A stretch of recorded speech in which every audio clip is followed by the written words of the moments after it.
Hey! Oh, geez, doing some dancing. Excellent. Well, hello, gentlemen. How are we? Pretty I'm doing good. pretty good. Good. Um, Welcome, frazzled. Big day of shopping. Um, Welcome to Non Secret, everybody. Actually, I wanted to make an announcement before we begin. 'Cause there've been some. Whoa, is that you, Joe? S What, Buzz? Yeah. That was the dryer. Oh, okay, cool. Making sure that I wasn't having a VMix meltdown. Tonight is going to actually be the last show until the 5th of August. I am going to be redoing sort of the look and feel and working on getting a solid month of guests lined up. So I've decided that in order to spend the amount of time that I need to work on that, we're going to be taking 2 weeks of downtime, and then we'll pick back up on August the 5th. So this is actually going to be the last show for the next 2 weeks. I'll be back like intermittently on Sundays, especially with Mr. Atheist. Those will still continue, but for the most part, we'll be back at the beginning of August. This Saturday, we will be having a Patreon hangout if you're a patron. That's going to be we're going to do those on Discord from now on instead of Zoom. So if you guys are not a member of the Discord yet and you're a patron, make sure that you join Discord, and that way the link will be just directly there, and we'll be doing that. Let's introduce who we've got. Everybody knows GE. I didn't let you do the intro, GE. I'm slipping. the what's up, heathens? How Yeah, y'all doing? yeah. What's been going on? Nothing much. I got a special episode tomorrow. It's not a comments video, but it is very conspiracy theory, and it also involves aliens. So I think it's gonna be a really good video, but we'll have to see. Nice. Speaking of conspiracies and Illuminati, I am actually on Thursday turning 33. So Russian Oh my vid, goodness. yes, Russian vids and Rand Campbell. I'm finally old enough to be initiated into the Illuminati. So I'm so depressed. Well, we need to get that. Was it 33 UC or whatever? We need to get him on, like on Saturday night or something. Yeah, yeah, yeah, yeah. We do. That guy's. We'll probably regret it, but we do need to do that. Joe slash Stephanie, welcome back. If for those of you who don't remember, I don't know how you could forget Joe, but or Stephanie, but they were with us. It was what was it, a year ago, probably, and you were defending the position that you didn't believe in viruses. Do you still hold that position? I just reword it differently now. How do you word that now? They don't have to exist. It's more of a. Let's see. Yeah, I don't want to talk about Yeah, conspiracies. yeah, I feel you. You are actually, and you had a really good conversation, I think, with R and Rob recently. You remember that? I don't know if it was recent. Well, that's last 6 months, right? I feel like it's more like a year, maybe 6 months. Okay, maybe yeah. Yeah. What'd you guys talk about? Just to sum it He up. talked about. He did all the talking, so. Yeah, that sounds that's Oren. Okay, so Joe slash Stephanie, do you want to take a second and introduce what we're going to be talking about with this? Because this is what I thought. This is probably me being just stupid, but when you said Orchard of Life, I'm thinking that you're talking about the Garden of Eden. It wasn't just one tree of life. You had an entire, orchard of them. So we were going to be talking about the biblical stuff. That's not the case, though, correct? You're going to go more. You're talking about the branches of different life, right? Yeah, more or less evolution. I don't know anything about the Bible. Okay. So take us through whenever you're ready. What is this orchard of life? It's the alternative to the universal common ancestry or the single phylogenetic tree of life. I felt like it needed to be worked on because nobody knows how to explain it, and I believe I found a way to explain it, and it competes. I think it competes pretty well with the single phylogenetic tree of life. It does require a simulation theory point of view, not like a materialistic one. So these kinds, the original kinds, aren't just going to pop out of nowhere. It's going to be more mystical in a sense. It's not saying that evolution's wrong. It's just an alternative to it. I'm defending it. I have a defense against it. So it's not an attack on evolution. It's a defense on the original archetypes. Okay. But before you sort of dive in, I just want to ask you a question based on what you just said. Do you subscribe to simulation theory? A type of it. Which type? So there's different versions of it, obviously, right? We're on a hard drive, aliens. I think more or less the more reducible version of it is that consciousness is hallucinating its own simulations. Okay. Sort of in like an ayahuasca sort of way, UDV, people smoking DMT. All their reports, I would say more or less, there's different dimensions of the mind, and the material realm is just one dimension of it. Okay. That's. I think we do a whole entire other show on that alone. So before we get too far out, Joe, I'm gonna let you take it and make your case for the orchard of life, and then we'll let Godless Engineer respond. All right, this will be. I'll try not to do too much talking. I promise. So you're gonna want to know what a kind is. It's a conceptual. The conceptual first organisms, or the original clades on Earth, each representing an independent phylogenetic tree, like right here, and are genetically locked or fixed within their respective trees. It is not necessarily suggesting relatedness, and it works with taxonomy, not conflict with it, and it's not biblical. Now, the kind placement is probably near the species level, keeping in mind that speciation happens and renaming of the species scientific names, but it may be placed in broader taxonomic levels. Its placement is actually unknown. So, for example, there are probably like 100 species of blueberries plants, each with its own scientific name. Colloquially, they're all the blueberry plants still. So granted, there may be some exceptions and unknowns, like salmon or trout, or alligators and crocodiles, or the Indian elephant and the African elephant. It's not really an exact science. It's more conceptual for the individual.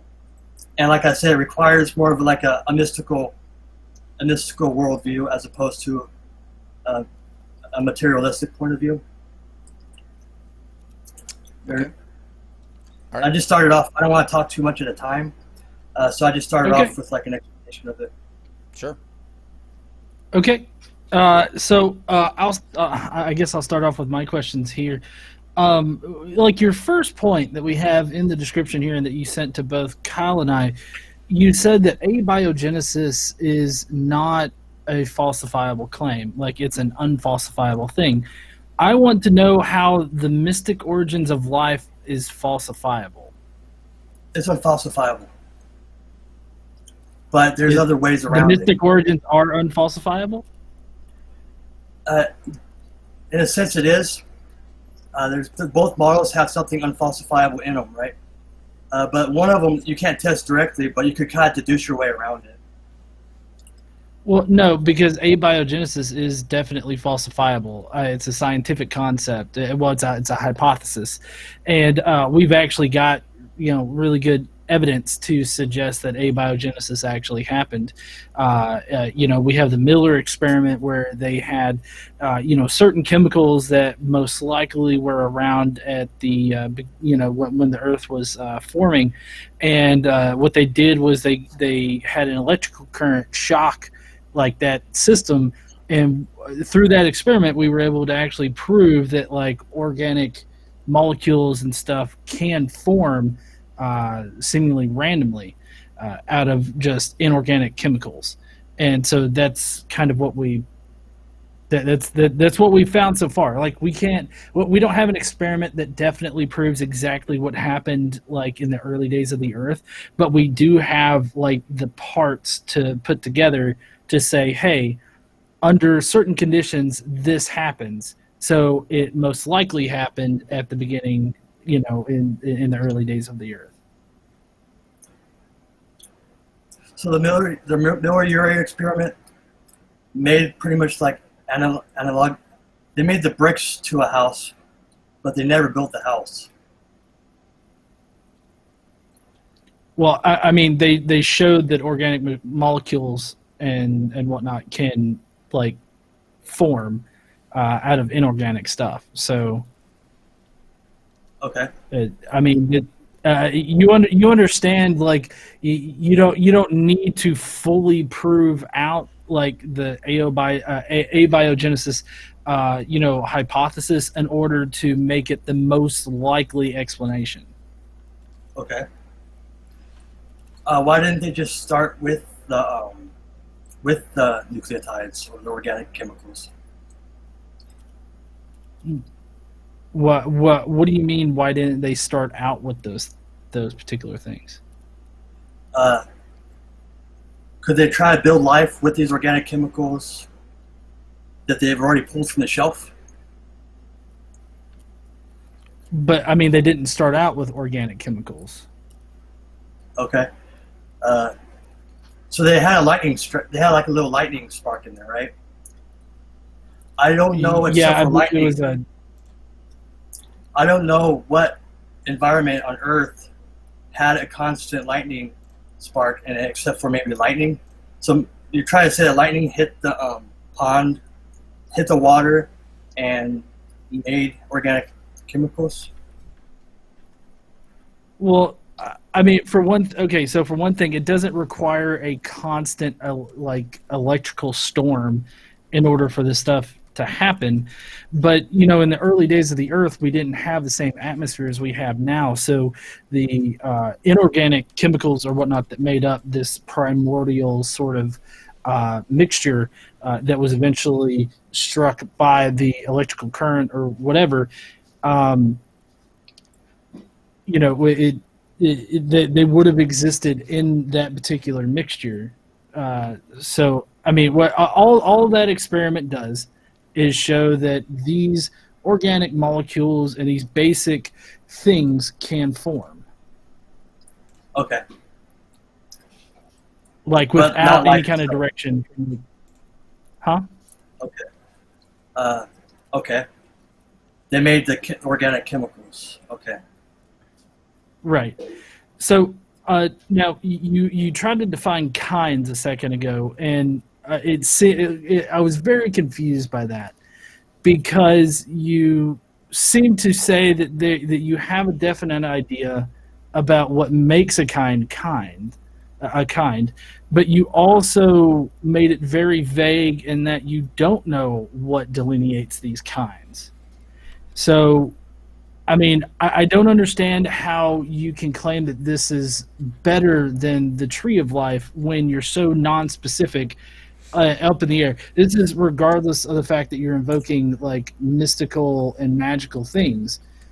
I'm just talking about the simple classification of your orchard here, because in order for it to be some kind of like scientific hypothesis or any kind of thing that can be actually examined through science, you need a good definition of what you mean by kind. Okay.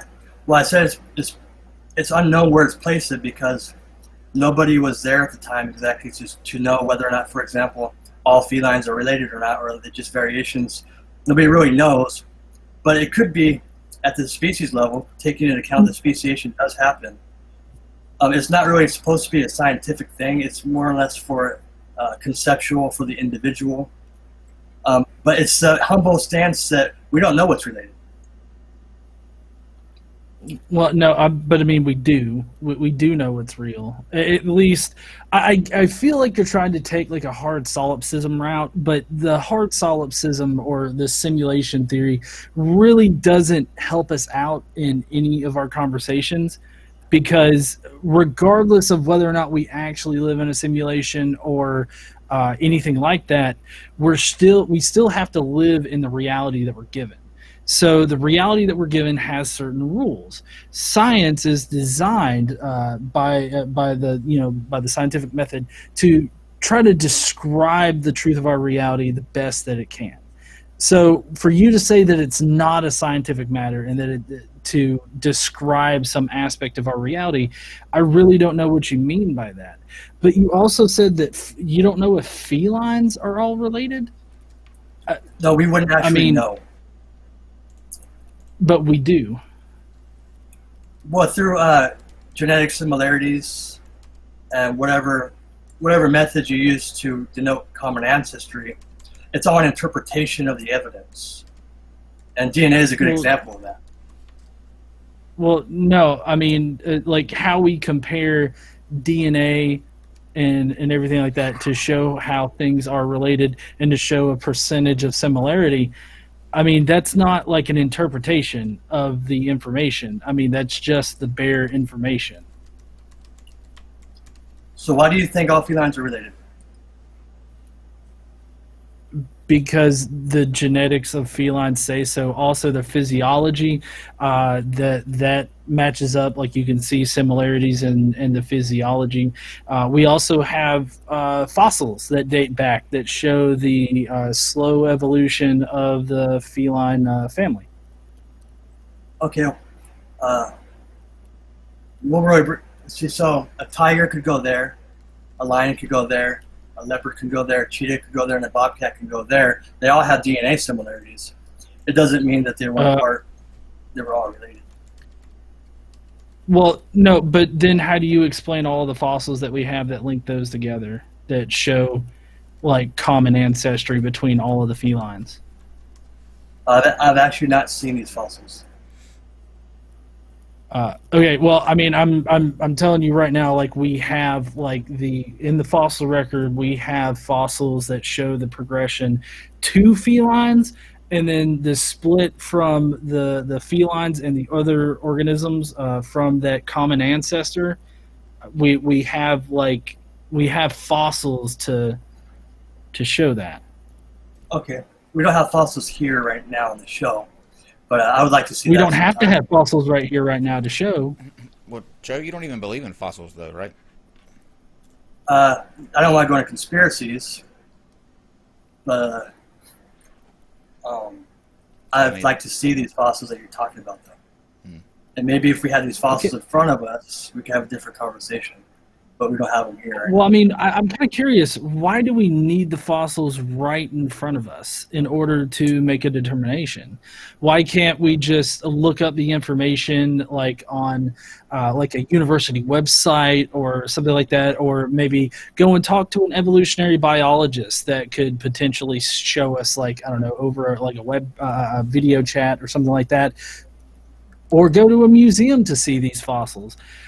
Why do we have to have them directly right in front of us in order for you to accept that these fossils do exist and that they show a progression from one species to another, showing common ancestry between all felines? Well, if we had the fossils in front of us, we can more or less determine if it's believable or not. So, I mean, okay, do you have the necessary experience to be able to determine whether a fossil or a skeleton, resembles another fossil or skeleton enough to be able to determine that they are indeed of the same common ancestor? No, but they show me a whole bunch of like, for example, if they show me like garbage, it's like, what the hell is all this shit? I mean, maybe they could explain it to me, be like, yeah, this is like this. Explain it to me. But I can't really Well, I mean- argue fossils right now. I mean, you got like a okay. picture I mean, of- fossil. Sorry, go ahead. What? Oh, I was just saying. Sorry, go ahead. I didn't mean to talk over you. I don't think you did. Oh, I'm okay. My bad. So that's only one. That's only one aspect of the equation, though. The other aspect is the genetic information, which you say is just up to interpretation, but it's not really up to interpretation when it's just the bare data of how similar the genetic codes of all these animals are and how they lead back to a common ancestor. I mean, Joe, did you know that you share 51% of the same DNA code as a banana? Well, sharing is kind of an interpretive word. I would say I have, some percentage of my DNA in common with the banana. I'm a eukaryote and all that. So it might show that I have some similarities in my DNA. Doesn't mean the banana and I have a common ancestor. It could mean I have a common ancestor. But it does. Okay, so like the sharing of DNA code means that you have the same DNA code as whatever percentage of your DNA code matches that of a banana. And so this is a really good indication that we share a common ancestor way back when. I'm not trying to stick up for Kent Hovind, but he would say we have a common designer.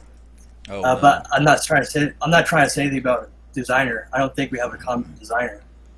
But I'm saying that if I have DNA and a banana has DNA, and I actually have stuff in common with the banana, it would make sense that our DNA would actually have similarities in it, even though a banana could go there and I can go there as original kinds.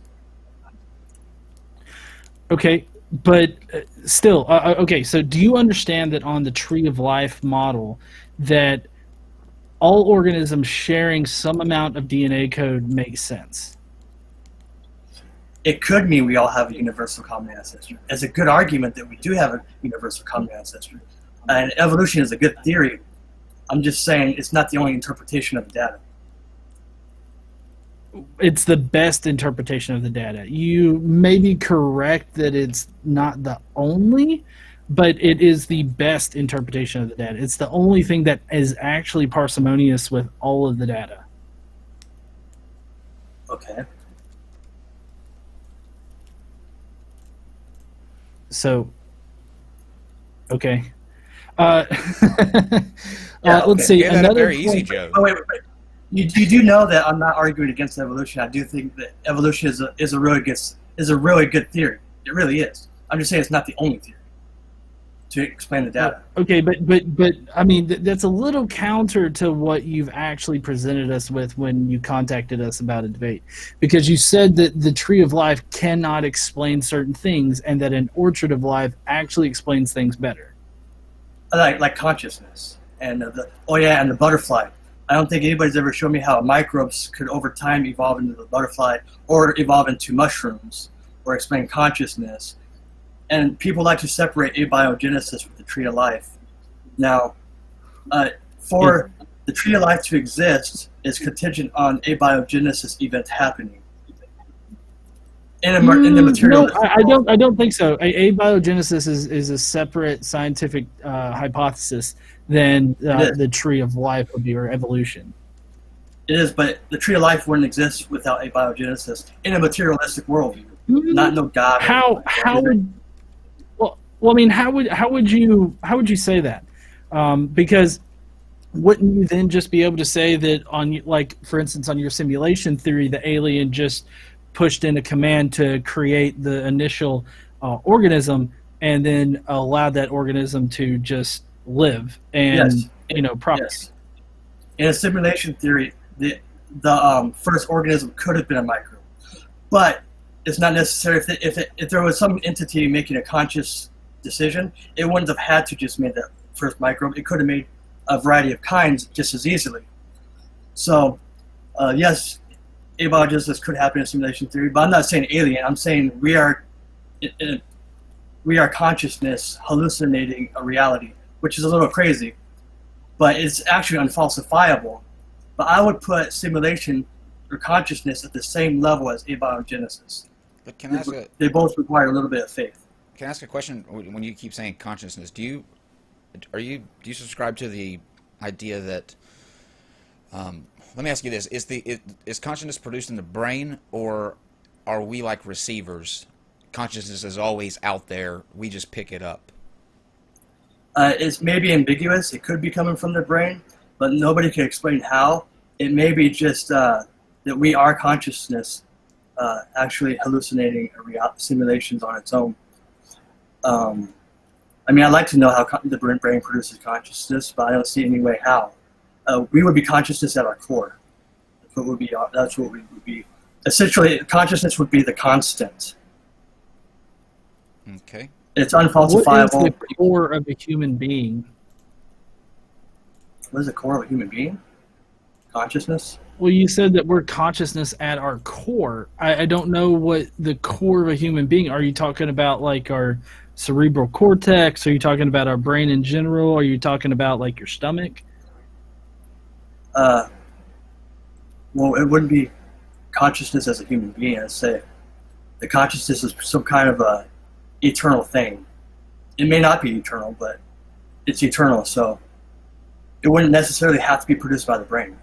It could be produced by the brain. Nobody knows how, but it might not be. This is way off of the topic that this stream's supposed to be about at this point. Okay, so You can't help it though. To wonder. well, okay, so do you still agree that the orchard of life is the better explanation for the diversity of life that we find today? I would argue for it over the evolution. Okay. Because so for different you think reasons, it's the better explanation? the better. Maybe not Right. the best. It can explain all the data. Okay. All right. So how do you explain the fossils that we found that connect? Well, I can't even levy this criticism at you because you've so vaguely defined kinds that it could, like in your initial statement, you mentioned how the kinds could be as so broad as being bacteria, fungus, animal, plant, but they could also be as specific as a species, which you've sort of said here tonight as being like part of the orchard is just the different kinds of felines that we have and how they're not actually related, even though we have actual evidence to suggest that they are related and that they have a common ancestor. So I can't even levy the claim at you that your orchard idea can't explain all of the transitional fossils that we have that support common ancestry of the different orchards that you have, because you haven't even defined what the orchard is. You haven't defined what the original kinds are. You haven't defined any of that. Would a whale and a four-legged quadruped, would those be two different kinds? No one would really know, but it may be as specific as the whale kind and the second thing you said, kind. It's okay. The only thing it's different is you got one tree or you got multiple trees, and they're pretty ambiguous, but they have a lot of. Each one has their own implications. Okay, but you understand how that particular idea with the whale and the four-legged the quadruped, the land quadruped, we have actual fossil evidence to show how the land quadruped evolved into dolphins and whales in the ocean.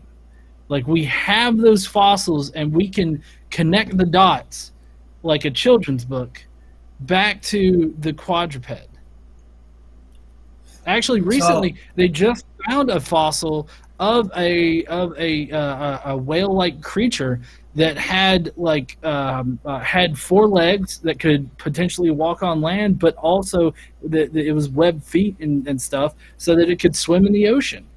So Like, that's an intermediary fossil that we found that connects whales to land mammals. So your orchard idea here, I don't think can actually explain this unless you have land quadruped, and then that also branches off into whales and dolphins.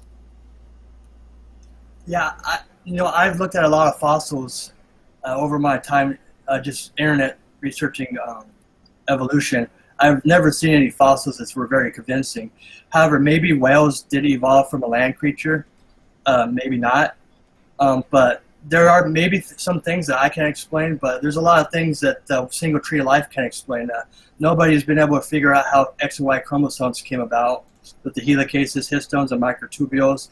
Nobody can explain with the tree of life saying how butterflies evolved from microorganisms or mushrooms evolved from microorganisms. There's a lot of unexplained gaps in the single tree.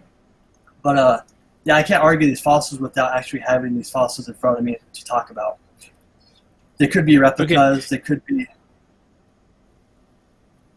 Okay. Well, I can tell you right now that we can postulate the evolutionary tree of butterflies, of fungi. We have evidence to support that particular like evolutionary part of the tree. So you saying that it can't like explain that, we can explain that. So. Okay. One of the things that you brought up as something that can't be explained is the how bacteria evolved into eukaryotes. Yeah, through endosymbiosis. Yeah, how did that happen? So I think that's all pretty speculative. Okay. Well, no, it's actually not, because we have actual experiments that show how it could have actually happened, because basically how and it wasn't bacteria. Bacteria is the result after the common ancestor between bacteria, archaea, and eukaryotes. So the protocell. Basically, the protocell. I think they called it a protocell. And so basically, what happened is that through endosymbiosis, which I'm surprised that you know about this, considering you think that it doesn't actually make sense, because basically with endosymbiosis, you have these other eukaryotic organisms that were living, and then they basically got sucked up by these proto eukaryotes. And then they through endosymbiosis, they needed each other to survive. And because of the fact that the mitochondria were able to pump out so much more like energy and food for the cell, that made eukaryotes wildly like evolve after that point. That's why bacteria and archaea have not really evolved past the the single cell or the prokaryotic state, because it's inefficient. But the eukaryotic cells, they can produce a mountain of evidence, and we've actually seen evidence of endosymbiosis occur in the lab, because there was this amoeba experiment that was done where the amoebas suffered from a bacterial infection on the population, and after the bacteria was killed and everything like that, they found that some amoebas survived, not because like they weren't infected. It was because they were able to symbiotically live with the bacteria that was implanted inside them. And when you remove that bacteria or you killed that bacteria off, those amoebas would die because they couldn't survive without them. So there's mountains of evidence for endosymbiosis as far as going from prokaryotic to eukaryotic cells. Yeah, most people would agree that organisms live within organisms, and many times it can help them. But you're pretty much saying that mitochondria are DNA or are bacteria, or once were bacteria, and that when it could just be like, for example, a portable heater, a portable standalone heater, or it's all by itself. It's doing its thing. It makes heat, or a heater could be built into an entire building and still do the same functions. So you can argue that the mitochondria resemble the bacteria because of its principles of operations are similar. But it really doesn't mean exactly for sure that it did happen. Mm-hmm. It just means there's an idea that it could have happened. But you still got to explain how the X and Y chromosomes came about, where the helicases come from, the histones and the microtubules, and all these molecular machines they came from. And I don't think anybody's ever seen a protocell. Nobody's ever seen a protocell evolve into a eukaryote. Nonetheless, has anybody ever seen... No, hold on. I just explained to you how endosymbiosis can explain how eukaryotic cells came into being. We've been able to experimentally show how this actually works. And so to say that that didn't occur with these protocells, which I don't know if I said that mitochondria were bacteria, because that would have been wrong. They were these sort of prokaryotic cells that they don't only function in the same way, but these cells would have DNA inside of them. They would have also have a similar membrane, and that's exactly what we find with the mitochondria. The same thing happened with chloroplasts too. Those are the powerhouses in plant cells that turn sunlight into energy, and so we have actual evidence that endosymbiosis has occurred multiple times throughout our evolutionary history.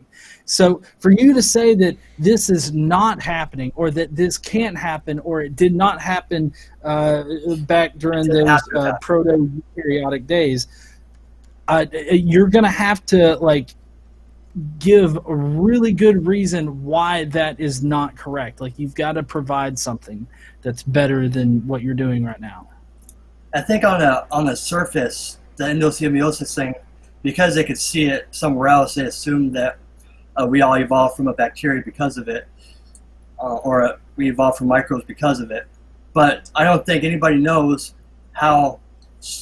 I don't know what this protocell supposed to have. Ring chromosomes? What kind of chromosomes did it have? I'm assuming it has ring chromosomes. All right. So you're thinking that these ring chromosomes got endosymbiosis happened, and then all of a sudden, somehow they became these X and Y chromosomes, which they're not X and Y. They become X and Y during mitosis or meiosis, whatever. I don't know. I just don't see where all these helicases came from, and the histones and the microtubules. Where do those come from? I think on the surface it makes sense. It really does. But whenever you start digging deep, it's like, well, we don't really know how this happened or how that happened, and we don't know how a butterfly. Okay. So I've taken one particular aspect, which I could do the research and go through every single question that you have about the X and Y chromosomes, how those came to be, which those didn't necessarily have to evolve immediately. Are you talking about how eukaryotic cells immediately had X and Y chromosomes, when they became eukaryotic? Is that what you're saying? At least over time. I don't know how long it happened, but over time, There's got to be an explanation for it. If it went from rings, yes, and there is an explanation for it. There is an explanation for it, and I could go through every single explanation that you could want for your heart's content. Things that you say evolution cannot, or the tree of life cannot explain. It can be explained, and I've plainly shown how all of that would be for naught.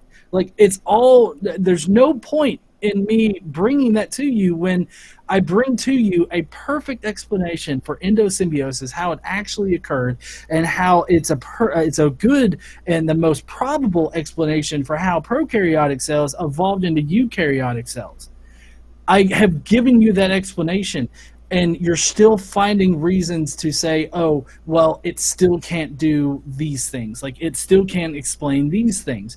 When it's very obvious that you have either on the surface researched these topics, or you have just looked at or you just don't know. You don't know these topics. But see, that's very confusing, because at the same time, you knew about endosymbiosis beforehand. And so you obviously have read about it. You've obviously done your research. So yeah, I don't understand. I'm not denying that it happened.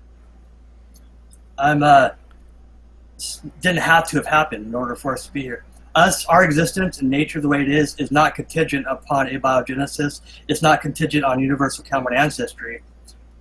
Nature and you and I can exist without the tree of life and without abiogenesis. Okay. Look, regardless of all of that, right? Regardless of all that, that's what reality shows us. Reality shows us that we all evolved from a common ancestor. Okay, that's what reality is showing us. Well, that's kind of what I'm here to. That's the point of this discussion, is that that the interpretation of all the evidence that anybody could ever throw at me that I've seen could be interpreted another way. Such as DNA is a perfect example. Sharing DNA or just having DNA similarities, I can extrapolate that to all the evidence, and all the evidence. I can't argue about false or regular right now because we don't have falses here to debate. But Joe? Yeah. Yep. We cannot reinterpret reality like we're J.K. Rowling, okay? We can't just, retcon all of this shit and make up something new and say that has been always that way. We have to look at the actual observational evidence that is given to us that exists in reality. What you're having to do with your orchard... Huh? Evidence isn't evidence if it's ambiguous. It's not ambiguous.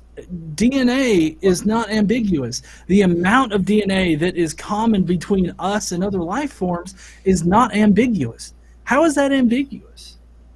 You're saying that I'm related to a banana because we're both eukaryotes. That's an argument for classification. No.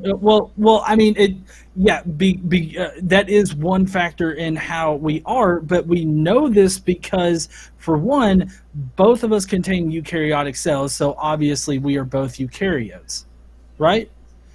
Yeah, but also it confirm we can confirm it through multiple means, including how much of our DNA matches that of other life forms like bananas. Like that's basic. Like that's not just some harebrained like interpretation, Joe. That's actual logical thinking.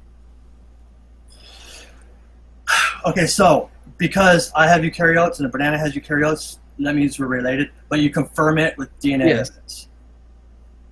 Okay. Well, I'm saying that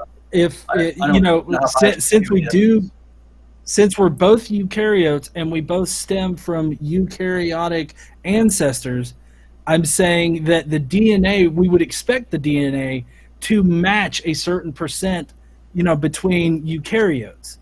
And that's exactly what we find. See, here's the best thing about evolution, the tree of life, and actual scientific theories in general. They have predictive power. What kind of predictive power does your orchard have? The same predictive powers that yours does. It's just an interpretation of that predictive power. So if you could give me a predictive power of the single tree of life, I could interpret the evidence, the interpretation in any way. Give me a predictive power. What was that? That you would expect that the chromosome 2 fusion of a chimp and a human would have a chromosome 2 fusion?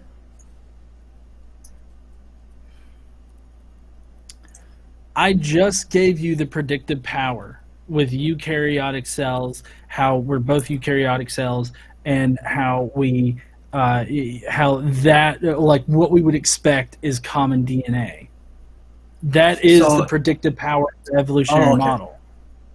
So my existence and a banana's existence is completely the way we are is contingent upon us being related. Well, I'm not exactly sure if I would say that, but it's a fact of reality that you are.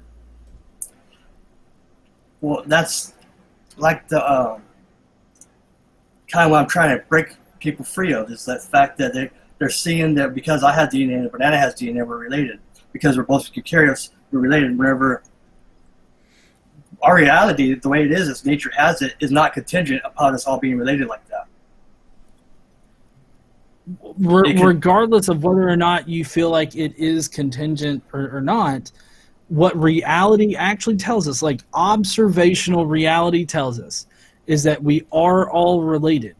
So if there is some kind of entity out there, some mystical magical force or an alien guy up there playing a joke, then they've done reality. They've constructed this reality to point us in the direction of common ancestry. So regardless of the idea of some magical creator in the sky, all of the evidence points to common ancestry.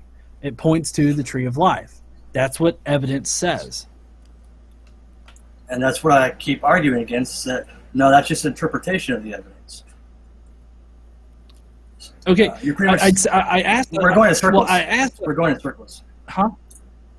We're going in circles. I mean, yeah, we kind of are because you keep telling me what reality is.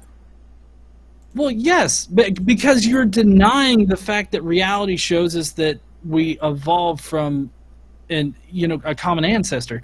So, I asked you earlier, can you give me one predictive power of your orchard model? Because what it seems to me is that your orchard model allows you to ad hoc make shit up on the fly. Well, I'm not making shit up on the fly. I'm not saying that we're all related arbitrarily. Every single life form on Earth is arbitrarily related. Hold on. I'm not making shit up. How are you not? Well, hold on. How are you not making shit up on the fly when you sit there and tell me like there's all these kinds, but we don't know what kinds they are? It could be as broad as bacteria in general, or how would we know? It could be as specific as a lion. How would we know? And not just make shit up, saying that we're all what I'm just related. Asking you. I'm saying you don't have to. That's what I'm asking you. What? That we're all related? I'm asking you, how would you know what a kind is? Well, we wouldn't know. I wasn't around at the time. No human scientists were around at the time. There weren't biologists around thousands of years ago to know. But I'm saying our reality, as it is with nature, with all the different lives out there, is not contingent upon a single tree. It could be very well that there are multiple trees. And how you interpret the evidence will point you in one direction or the other, but I think it's pretty damn ambiguous. Okay, Joe, can I pose something for you? Yeah. Okay, so let's say you come upon a house, and the house has a car in the living room, and you see all this destruction around. You see a big hole in the front of the wall, but you weren't there to see the car actually crash into the house. Or would you suggest that we don't know that the car crashed into the house? Yeah, people get, I'm sure people get persecuted for a crime they didn't do based on the interpretation of the evidence. I'm sure that happens all the time. I would probably assume that the car... I'm not talking... No. I'm not trying to. I didn't bring like anybody. I'm not trying to blame anybody for the car accident with the house. I'm just saying, like, you see a car that's in the middle of a living room. There's a big hole in the side of the house. Like, it doesn't matter who did it. Are you trying to suggest that we don't know whether or not that car crashed through the house, or if it just magically appeared in the living room and then a hole magically appeared in the side of the house? I think that's a kind of a bad analogy.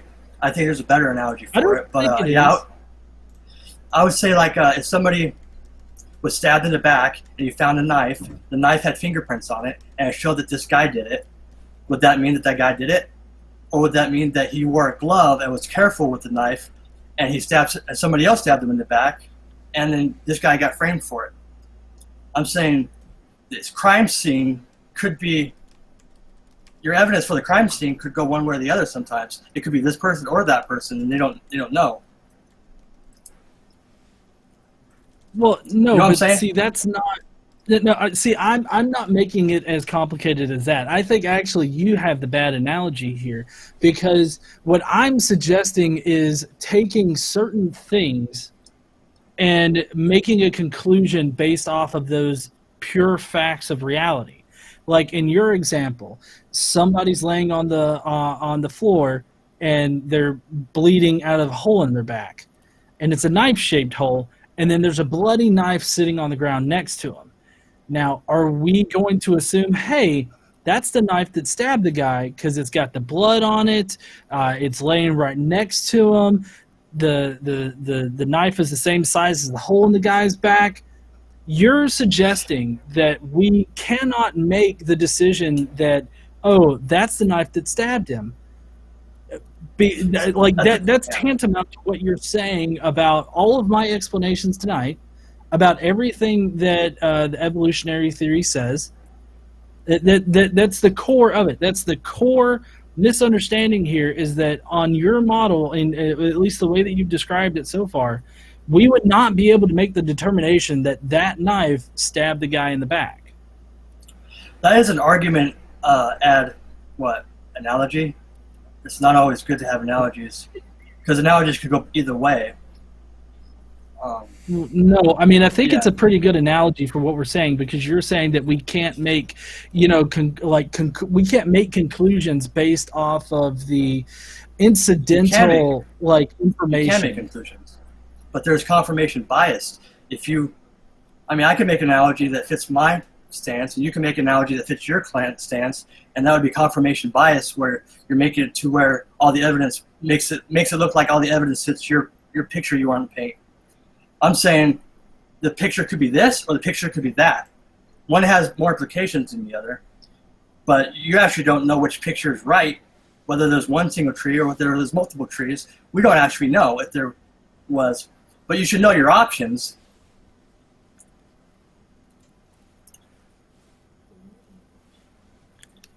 Okay.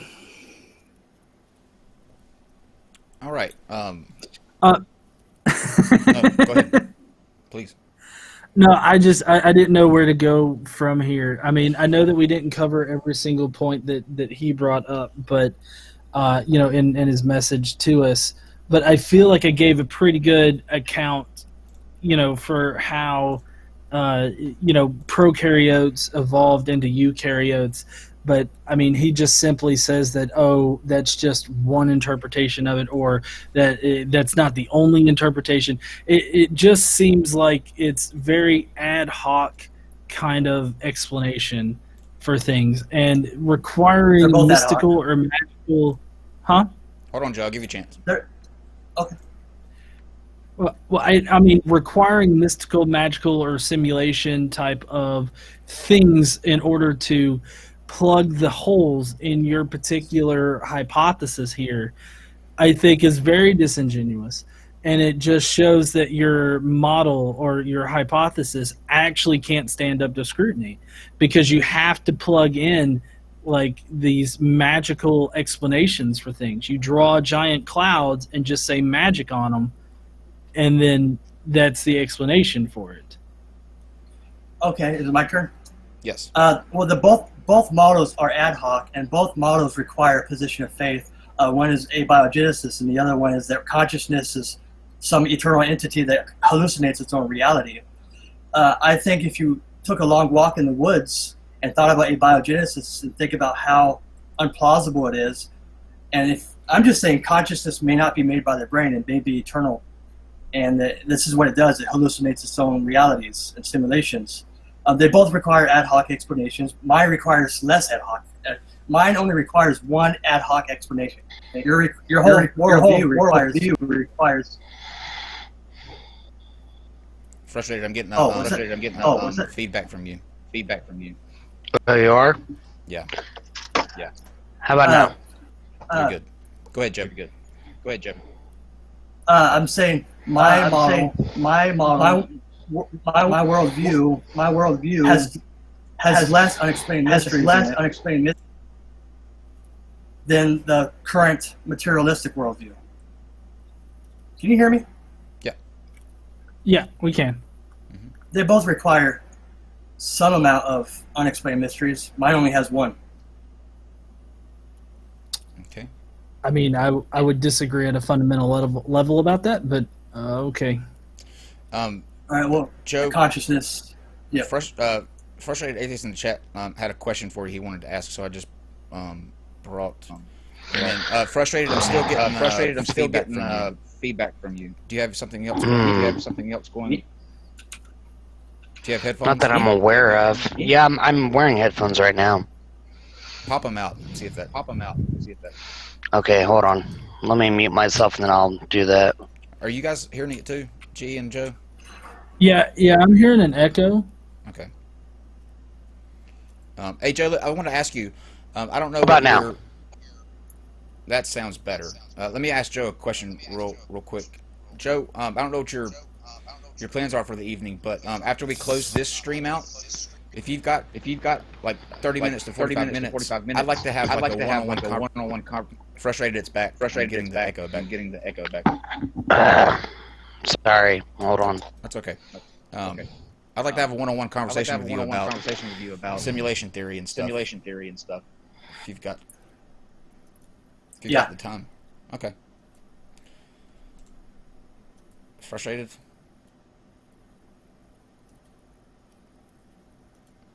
Are you still here?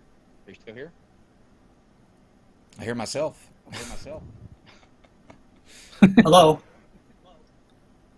Hi. I don't know where Frustrated is. Okay. Let me see about. Give me 1 second, guys. Do you have any? While I try to fix this. Close that out. GE, do you have any last-minute thoughts, or Joe? We'll start with GE. Well, and then. I mean, Joe kind of said that like evolutionary theory has a lot of ad hoc explanations for things, when it really doesn't. There's evidence for everything in evolutionary theory because evolutionary theory is a scientific theory that's built off of facts and is rigorously tested, and has passed all those tests. It has yet to be broken. That's what it means to be a scientific theory. It's stood the test of peer review and attempts to disprove it. So there aren't any holes in evolutionary theory, and there's no ad hoc explanations of things. Okay, Joe. Yeah, I'm not saying that evolutionary theory isn't a good theory. I think it's an awesome theory.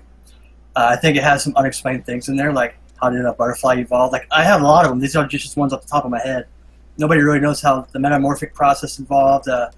Evolutionary theory has nothing to do with abiogenesis, but in order for it to exist, the event of abiogenesis did have to happen in a materialistic worldview, and I don't see any way how abiogenesis could have ever happened.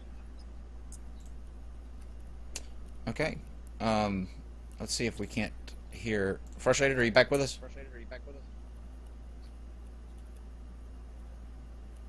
I don't know what happened to Frustrated, but I can still. I don't know what happened, Frustrated. If you want to send the question in the live chat, I can ask that while I read. If you want to do that, I can start on super chats real quick. And so, guys, immediately after we close this out, I wanted to talk to Joe for a second about simulation theory, because that's one of. Okay. And Joe, have you ever heard of stoned ape theory? I watched your video on it one time. Did you? Half of it. What do you think about that? I only watched half of it. It's a lot of stoner speculation. I'm not trying to put to shame about contemplating the universe while high on marijuana. I'm just saying it just sounds like... Sure. Okay, super chats. Sorry, it's taking forever. Okay. From... RJ, he says, tell Archie you love him after the show. I will. He then says, can you say, Lily is beautiful for me? Lily is beautiful for me. Illuminati for the win. Yep. That's a good shirt, by the way. Yuhan Roderick says, very good podcast. That's Arn Ra. Great to see you beautiful people tonight. You're beautiful as well. And then he says, 15-foot whale penis. There, someone said it. Do you want to explain what that is real quick? Yeah, so I recently had a debate with Kent Hovind where it seems like, I mean, he brought up the idea that whales have 15-foot penises. I think that they don't exactly have 15-foot penises, but I mean, he's just saying they have really big dicks, and apparently that's what the pelvis bones and the vestigial leg bones are used to control, is the giant penis on whales. Nice. So, yeah. Always classy, Kent Hovind. Okay, so frustrated if I don't get we can try again in the next thing, because I'm gonna close this out so it doesn't the two can stand alone. And GE, you're welcome to come back and stay on. I just wanted to close this out so that it wouldn't be so long in the videos, and it'll be a completely separate issue. But Okay. anything else you guys want to put out there? No. Okay. It was fun. Well, Yeah. I'm going to work joking. So tomorrow I have a special video that's going to be going up that is on the Area 51 situation, and it's a wildly different take than like everybody else's. So I hope that people will tune in for that. And I have a lot of great things that are working on the back end, and I hope that everybody will join me over on Godless Engineer, and just watch. I like a lot of cool things on the back end myself. All right, guys. Thank you to Joe / Stephanie and GE. We'll be back here in 5 minutes. I'm just going to switch over and start a new stream, and we're going to talk about simulation theory. So I've always wanted to say this. Don't change that channel. All right. Bye, guys.